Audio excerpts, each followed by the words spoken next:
You ask Tiger to solve. This deals with linear equations with one unknown. The final result is x equals 11 over 2.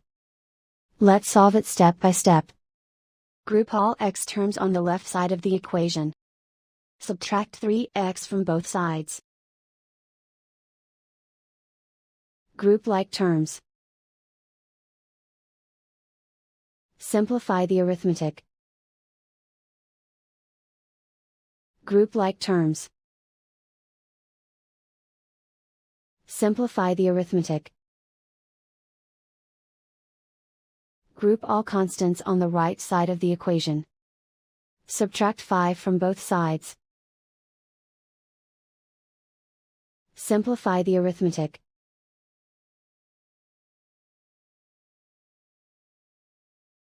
Isolate the x. Divide both sides by -2. Cancel out the negatives. Simplify the fraction.